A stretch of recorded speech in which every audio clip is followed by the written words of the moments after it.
ഒരു പച്ചയായ സത്യം നിങ്ങളെല്ലാവരും മനസ്സിലാക്കേണ്ടതുണ്ട്. ഇന്നത്തെ കാലത്തെ പെൺകുട്ടികൾ നിങ്ങൾ വിചാരിക്കുന്ന പോലെയല്ല. നാട്ടിലെ പ്രധാന ചർച്ചാ വിഷയം എന്തെന്ന് വെച്ചാൽ യുവാക്കൾക്ക് പെൺകുട്ടികൾ കിട്ടാറില്ല എന്നതാണ്. പക്ഷേ യുവാക്കൾക്ക് പെൺകുട്ടികൾ കിട്ടാത്തതല്ല, നമ്മുടെയൊക്കെ ജീവിതം എന്ന് പറയുന്നത് ഇതുപോലെ എരിഞ്ഞു തീരുന്ന വെറും എണ്ണയിൽ ഉള്ള ഒരു ജീവിതം മാത്രമാണ്. മെഴുകുതിരി പോലെ കത്തിത്തീരുകയാണ് നമ്മുടെ ജീവിതം.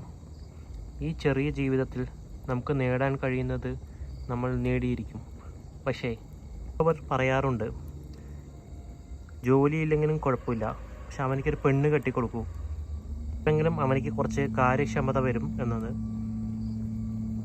ഏത് പ്രായത്തിനും പഠിക്കാം, പക്ഷെ കല്യാണത്തിനായിട്ടൊരു പ്രായമുണ്ട്. ആ സമയത്തിലാണ് നമ്മൾ കല്യാണം കഴിക്കേണ്ടത്. നിങ്ങൾക്ക് ആർക്കെങ്കിലും ഞാൻ പറഞ്ഞതിൽ എതിർ അഭിപ്രായം ഉണ്ടെങ്കിൽ നിങ്ങൾക്ക് കമൻറ്റിൽ രേഖപ്പെടുത്താം. അതുപോലെ സാധാരണ ആളുകളെ കല്യാണം കഴിക്കാൻ ഇവിടുത്തെ പെൺകുട്ടികൾ തയ്യാറാകുന്നില്ല. എല്ലാവർക്കും നല്ല ഭംഗിയും വേണം, ജോലിയും വേണം, വെൽ സെറ്റിൽഡായിട്ട് ഒരു ലൈഫാണ് വേണ്ടത്. എല്ലാ പെൺകുട്ടികൾക്കും അങ്ങനെ വേണമെന്നാണ് ഇന്നത്തെ കാലത്ത് നമുക്ക് മനസ്സിലാക്കാൻ പറ്റുന്നത്. പക്ഷേ യഥാർത്ഥത്തിൽ നിങ്ങൾ തന്നെ കണ്ടറിയാം, ജോലിയുള്ളവരാണെങ്കിലും വലിയ വെൽ സെറ്റിൽഡായ അവർക്ക് നമ്മൾ കല്യാണം കഴിച്ചു കൊടുക്കുമ്പോൾ പലരും സ്ത്രീധനത്തിൻ്റെ പേരിലും മറ്റ് കാരണങ്ങളാലും ഒരുപാട് ദുരന്തങ്ങൾ വരുന്നുണ്ട്. എന്നാൽ നല്ല പോലെ പൊന്നുപോലെ നോക്കുന്ന ഒരുപാട് ചെറുപ്പക്കാർ ഇപ്പോഴും പെണ്ണ് കിട്ടാതെ അലയുന്നുണ്ട്. അതിന് കാരണം സമൂഹം അവരിനെ തോൽവിയായി കണക്കാക്കിയതാണ്.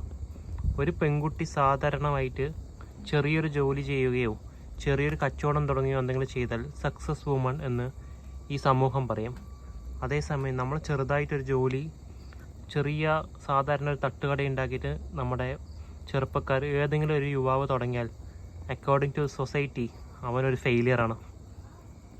സോ ഗായ്സ്, നിങ്ങൾ മനസ്സിലാക്കേണ്ട ഒരു കാര്യമുണ്ട്, ജീവിതം എല്ലാവർക്കും ഒരുപോലെയുള്ളതല്ല. ചിലർക്ക് ശരിയാകും, ചിലർക്ക് ആ സമയത്തിന് ശരിയാകില്ല. ചിലവർക്ക് 30-ൽ ശരിയാവും, ചിലവർക്ക് 40-ലേ ശരിയാവുള്ളൂ. നമ്മളെ കൊണ്ട് കഴിയുന്ന കാര്യങ്ങൾ നമ്മൾ ചെയ്യുക തന്നെ ചെയ്യുക. താൻ പാതി ദൈവം പാതി എന്നാണല്ലോ. അതുകൊണ്ട് തന്നെ എൻ്റെ അഭിപ്രായം എന്തെന്നാൽ, നിങ്ങൾ ശരിയായ സമയത്ത് കല്യാണം കഴിക്കുക, ശരിയായ സമയത്ത് കഷ്ടപ്പെട്ട് ജോലിക്ക് ശ്രമിക്കുക. സമയം എന്നുള്ളത് പാഴാക്കാൻ ഉള്ളതല്ല. എൻജോയ്മെൻറ്റും കാര്യങ്ങളൊക്കെ ചെയ്യാം, പക്ഷേ എല്ലാത്തിനും ഒരു നിയന്ത്രണം വേണം. അധികമായാൽ അമൃതം വിഷം എന്ന്. അതുകൊണ്ട് തന്നെ നിങ്ങൾ മനസ്സിലാക്കേണ്ടത് എന്തെന്ന് വെച്ചാൽ, ജീവിതം എല്ലാവർക്കും ഒരുപോലെയല്ല. ജീവിതത്തിൽ നിങ്ങൾ എന്തെങ്കിലും നേടണമെങ്കിൽ, ലൈഫിൽ നിങ്ങൾ എന്തെങ്കിലും സക്സസ് ആകണം എന്ന് തോന്നുന്നുണ്ടെങ്കിൽ, നിങ്ങൾ ഈ വീഡിയോ കണ്ടതിന് ശേഷം നിങ്ങളുടെ മനസ്സിൽ എന്തെങ്കിലും മാറ്റമുണ്ടെങ്കിൽ നിങ്ങൾ കമൻറ്റ് രൂപത്തിൽ നിങ്ങൾ രേഖപ്പെടുത്തുക.